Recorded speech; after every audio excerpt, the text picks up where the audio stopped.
Добро пожаловать в страну поющих цветов! Мы решили разузнать все о самом башкирском музыкальном инструменте курай. Почему именно он воспевает все величие башкирского народа? И как растение семейства зонтичных стало государственной символикой целой республики?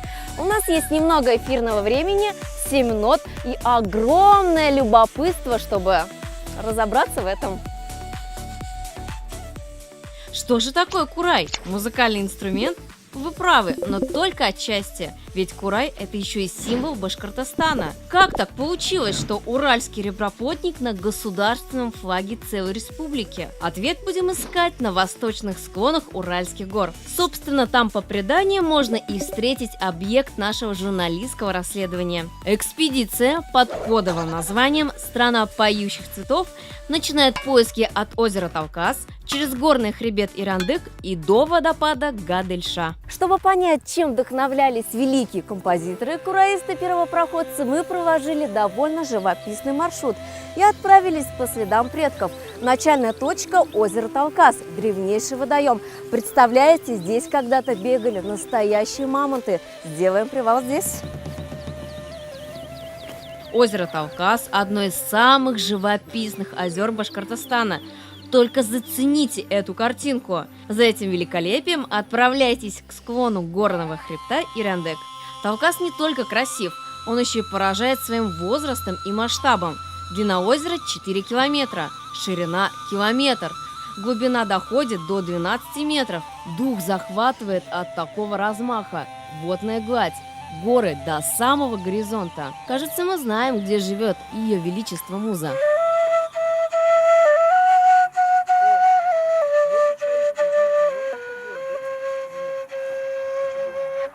И да, я играю на курае, но чтобы вам не казалось, что это проще простого, мы знакомы с этим музыкальным инструментом более 10 лет.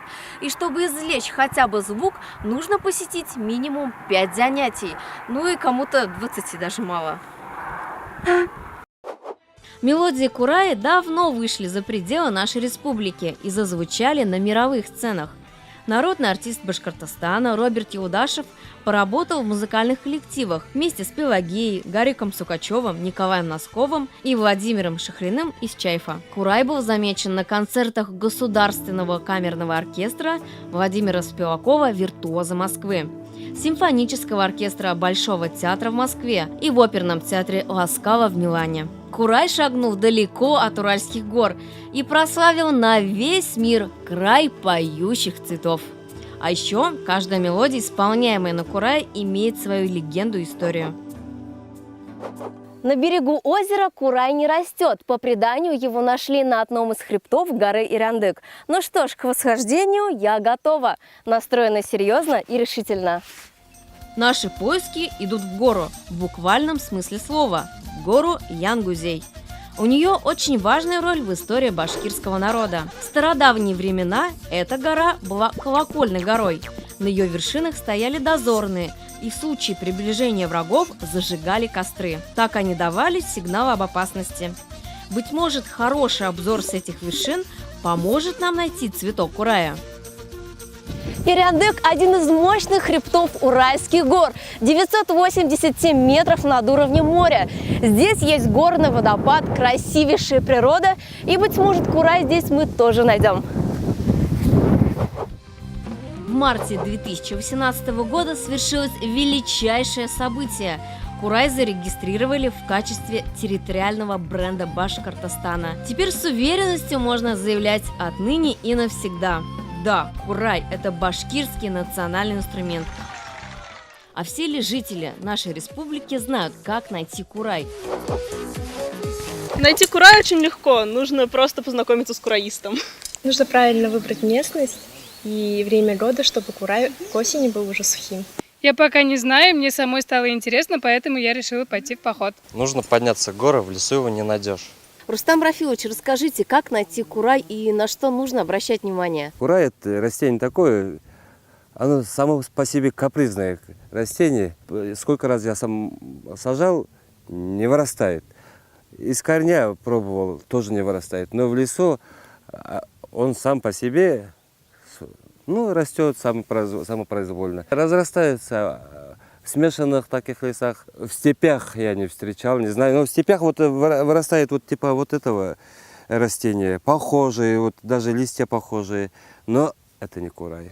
В Европе курай стал известен после 1925 года. Во Франции проходила международная декоративно-промышленная выставка. В одном из парижских театров состоялась презентация советского этнографического искусства. На сцене музыкант из Башкортостана Юмабай Санбаев прямо на глазах изумленной публики он превращает стебель тростника в дудочку и исполняет национальную песню. Зрители в восторге. Одна из дам даже вышла на сцену и эффектно надела на курай бриллиантовый перстень. На следующий день об успешном выступлении башкирского артиста написали все советские и французские газеты. Следующая точка нашего маршрута – самый высокогорный водопад Башкортостана. Его высота 800 метров над уровнем моря. Образуется он в горном ущелье. Кажется, что у башкирского народа есть легенды на все случаи жизни. Вот и про этот водопад нашлась. В очень давние времена в этих краях жил Батыр Ибрагим. Он любил природу, был знаком с каждой травинкой, обожал слушать шелест леса. И вот однажды, помимо привычного гудения ветра и шуршания травы, он услышал дивный девичий голосок. Выяснилось, что его обладательница невидимая волшебная девушка. Но как же в легендах без волшебства? Так как поймать невидимку задача на миллион, Ибрагим решил действовать нестандартно. Сорвал тростник, который, покачиваясь на ветру, издавал мелодичные звуки. Слегка его модернизировал, проделал дополнительное отверстие, и вот он, курай готов. Но если кому-то интересно, что было дальше, то расскажу в 2 словах. Девушка, восхищенная чудесной музыкой, показалась Ибрагиму.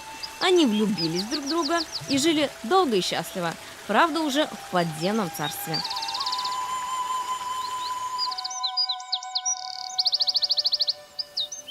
Ребята, вот прошлогодний курай. А самое интересное, смотрите. Вот, чуть не наступили. Вот оно, цветущий курай. Вот так выглядит курай в естественной среде обитания. Нежный, скромный, хрупкий и такой неповторимый. Зинур, расскажи, ты рад, что мы нашли настоящий курай? Да, конечно, рад. Для меня это редкое явление, потому что таких экспедиций у меня еще не бывало. И люди часто путают настоящий курай, допустим, борщевик, да, у него листья такие вот толстые, широкие, да, а вот в настоящем курае листья растут в более таком узком диапазоне, и больше он похож на укроп или на петрушку, вот. Но ни в коем случае не похож на борщевик. Да, и цветочек у него. И цветочек, да. Так что не стоит путать курай с другими растениями. Курай, он есть курай. Я думаю, мы больше не перепутаем. Да. А вообще курай – это древний сигнальный инструмент. С помощью него предупреждали о вражеской атаке. Видимо, поэтому в культуре башкир кураисты – это отважные парни. Курай – универсальный инструмент. Его звучание отлично подойдет и для семейного праздника, и для того, чтобы стаю волков отогнать от деревни. Звучит как рекламный слоган, но поверьте, в краю поющих цветов курай в рекламе не нуждается. Мы искали один курай, а нашли целый букет. Вот этот, например, еще совсем свежий. А вот эти кураи находились в горах уже с прошлого года. И прямо сейчас перед вами произойдет волшебное превращение из курая растения в курай музыкальный инструмент. Ну, давай начнем. Давайте. Что нам нужно делать? Сейчас сначала мы вот срежем основу. Ну, мы сделаем. Мы же Ой, нашли. как легко отламывается, да? Мы же нашли. Вот здесь у нас корешок. Да. Любое движение, и курай может сломаться, да? Да. А теперь вот как бы наше заклинание. Это делается так. 8 как ладошков. Егерто там, да, по-башкирски. Вот так. Курай, әу, қайда өстің, орманда, кім қырықты, қурайсы, не үшін, ойнарға. Вот. 8. Вот здесь мы уже Срезаем. срезаем. А были бы мои руки, наверное, курай был бы уже намного короче. Да, каждый курай знает свои размеры. Вот, я пошел. Если честно, я думала, что все это дело будет происходить так. Рустам Рафилович возьмет карандаш, будет там что-то намечать, но на самом деле все происходит на наших глазах. Изготавливается музыкальный инструмент курай индивидуально под каждого музыканта. Например, длина инструмента – это 8-10 ладоней того, кто будет играть на нем. В курае всегда 5 отверстий, но не всегда курай изготавливали из уральского реброплотника. Во время Великой Отечественной войны фронтовики-кураисты мастерили инструмент из трубок двигателей сбитых фашистских самолетов. Вот и курай готов. Ну, Земфира, всегда, когда я делал, первую пробу снимал сам. Вот теперь делаю исключение. Сыграй свою любимую мелодию. Спасибо большое, это большая честь. На самом деле, прямо сейчас исполнится моя мечта сыграть на настоящем курае. Я сыграю свою любимую башкирскую народную мелодию «Хары-Ласясь».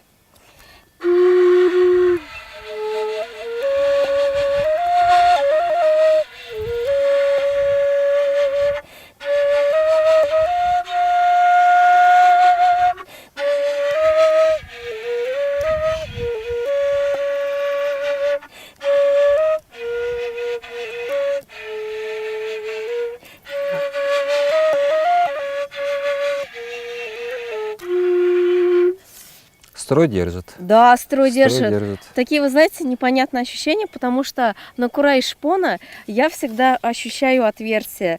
А этот курай, он такой невесомый и такой легкий, и на самом деле звук другой. Звук другой. ветра, да? Звук Наверное, ветра. вы тоже услышали.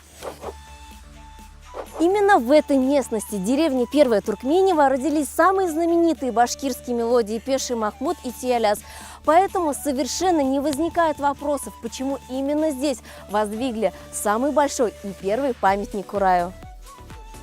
Баймакский район – это не единственное место, где увековечили курай. К примеру, в Уфе в театральном сквере стоит памятник башкирскому композитору, музыканту, педагогу Загиру Исмагилову. В руках он держит что? Какие вы догадливые! Конечно же, курай. В парке Ивана Якутова совсем недавно установили арт-объект – мальчик с легендарной дудочкой в руках. Еще один кураист из камня и металла встречает всех уфимцев в районе центрального рынка. Но один из первых кураистов, выполненный в античном стиле, появился в центре фонтана возле кинотеатра «Искра». Слышали такую фразу? «Все продай, купи курай». Но, как выяснилось, истинный кураист не покупает свой инструмент, он его создает сам. И как все великое, результат дается не сразу. Не сходите со своего пути.